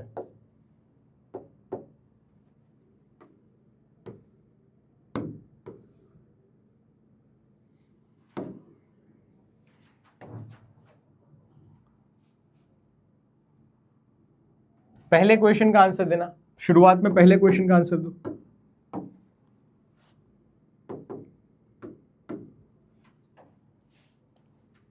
यहां पर आ जाएगा बेटा, देखना 100 का कोस कंपोनेंट तो कोस 30 डिग्री, और ये इस साइड आ जाएगा 100 का साइन कंपोनेंट तो साइन 30 डिग्री। कोस 30 की वैल्यू होती है बेटा √3/2, तो √3/2 तो 50√3, तो एफ एक्स की वैल्यू आ गई 50√3 न्यूटन, और साइन 30 की वैल्यू 1/2 होती है तो ये 50 बन जाएगा, 50 न्यूटन। तो F Y is equal to 50 newton. किस किस का सही आया, किस किस का पहला क्वेश्चन सही हुआ, बहुत बढ़िया, अरे वाह वाह वाह वाह वाह वाह वाह वाह। अरे क्लास 11 में नहीं पढ़ा तो अभी तो पढ़ा दिया ना मैंने आपको, अभी क्यों वो रोना धोना कर रहे हो, अभी तो पढ़ा दिया ना मैंने, अभी तो पढ़ा दिया ना। हाँ, दूसरा, यहां पर ध्यान से देखना, हाँ कोस और साइन से कभी नहीं रटना है, कोस और साइन से कभी रटना नहीं है। कैसे रटते हैं बेटा? थीटा के पास वाला, देखो ये थीटा है, थीटा के पास वाला कंपोनेंट क्या बन जाएगा? कोस कंपोनेंट। तो ये 50 कोस 30 डिग्री और ये 50 साइन 30 डिग्री। ठीक है, एफ एक्स तो 50 साइन 30 डिग्री आएगा। ये इसमें मेजरली हर किसी ने उल्टा कर दिया होगा, 50 कोस 30 डिग्री ऐसा आएगा। साइन 30 की वैल्यू 1/2 तो ये 25 न्यूटन और ये 25√3 न्यूटन। इसमें हर किसी ने उल्टा कर दिया होगा। ध्यान से देखो, आपने भी उल्टा ही किया होगा। ध्यान से देखो, आपने भी उल्टा ही किया होगा। 25√3 कर दिया ना मेजरली। 99% ने यहां पर गलत किया, 99% ने यहां पर गलत किया, 99% यहां पर गलत करेंगे, गलत करेंगे। याद रखना, तुम गलती ना करो, वो ध्यान रखना। 99% यहां पर सब गलत करके आएंगे। एफ एक्स होगा 25 न्यूटन और एफ वाई होगा 25√3 न्यूटन। आएगा? आएगा? पक्का? ओके, बढ़िया। राम राम राम राम राम। चलो ठीक है, तो यहीं तक रखता हूं। एक क्वेश्चन चलो होमवर्क में देना हो तो दे भी देता हूं। चलो ठीक है, अगले सेशन से शुरुआत करेंगे। अगर तुमसे बन पाए तो बहुत बढ़िया है, मतलब मैं होमवर्क में क्वेश्चन देके जा रहा हूं। अगर तुमसे बन पाए तो ही करना, ना बन पाए तो कोई दिक्कत नहीं है। हम अगली क्लास में ये सारे क्वेश्चंस डिस्कस करेंगे। हम अगली क्लास में ये सारे क्वेश्चंस डिस्कस करेंगे।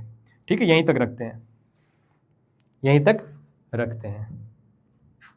ये छोटा क्यू, ये छोटा क्यू, ये छोटा क्यू और बी के ऊपर नेट फोर्स लगाना। ये छोटा क्यू, ये छोटा क्यू और ये छोटा क्यू और यहाँ पर एंगल 60 डिग्री है। ओके ओके सर, ये सारे इक्विलेटर वाले ही है, Q Q Q Q 60 degree वाला ही है।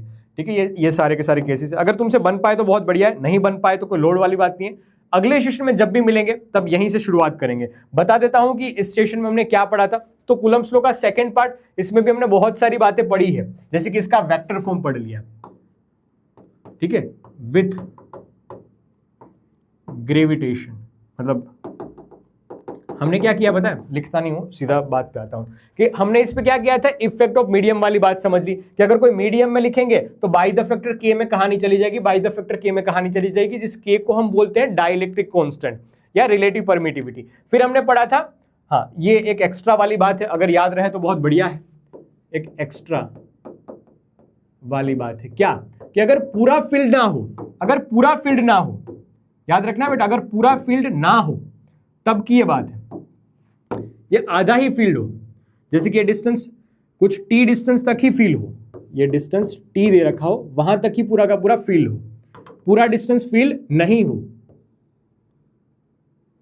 तब की ये बात है। तब हम लिखते हैं डी एयर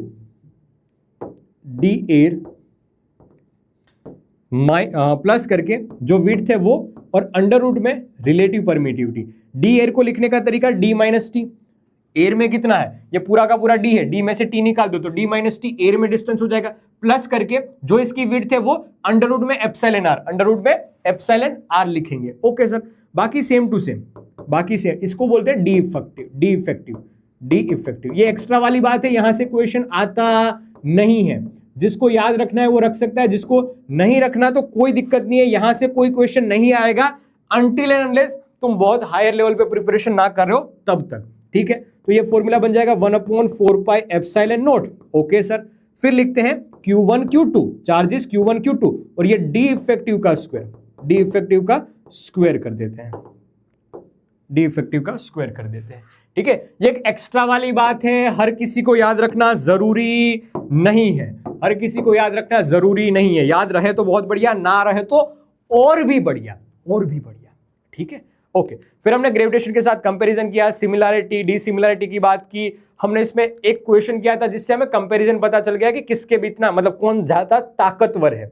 फिर हमने कहानी को आगे बढ़ाया, दो अलग क्वेश्चन किए कि जो क्लास 11 के टॉपिक से रिलेट कर रहे थे, जो बेसिक मैथमेटिक्स से रिलेट कर रहे थे। बहुत शानदार शानदार क्वेश्चन था कि अगर कब मैक्सिमम फोर्स लगेगा, कब वो सर्कुलर मोशन में घूमेगा। यहीं पे मैंने आपको एक प्यारी सी शायरी सुनाई थी, टाइम पीरियड और वेलोसिटी, स्पीड निकालने का तरीका, फॉर्मूला बताया था। फिर वेक्टर फॉर्म पढ़ा हमने, जो 2 मार्क्स में थ्योरेटिकल क्वेश्चन पूछा जा सकता है। और फिर हमने सुपरपोजिशन प्रिंसिपल का यूज किया, क्लास 11 के वेक्टर्स वाले टॉपिक को याद किया और एक छोटे छोटे क्वेश्चंस पूछ के मैंने आपको वो टॉपिक रिलेट करवा दिया। बाकी कुछ क्वेश्चन मैंने होमवर्क में दिए हैं, अगर तुमसे बने तो बहुत बढ़िया, नहीं बने कोई दिक्कत नहीं है, कोई दिक्कत नहीं है। कल की क्लास में हम यहीं से शुरुआत करेंगे, लेकिन रिवाइज करके आना अगली क्लास में। जब भी आओ मेरे दोस्त, तो मुझसे ये वादा करके जा कि अगली क्लास में आज की क्लास का रिवाइज करके आना, क्योंकि आज का अगर नहीं तुमने अच्छे से पढ़ा तो कल की क्लास का तुम्हें समझ में नहीं आएगा। बिलीव मी बेटा, ऐसा ही चलेगा आने वाले 2 महीने तक। तो आज की क्लास का कुछ रिवीजन करके नहीं आया तो अगली क्लास में समझ में नहीं आएगा, ठीक है? तो ये जरूर रिवीजन करके ही आना। तो बस यहीं तक रखते हैं आज के सेशन की बात, मिलेंगे अगली बार नई नई बातों के साथ। तब तक के लिए बेटा टाटा bye bye, love you all, अपना ध्यान रखें, खुश रहें, आगे बढ़ते रहें, बाय, लव यू ऑल।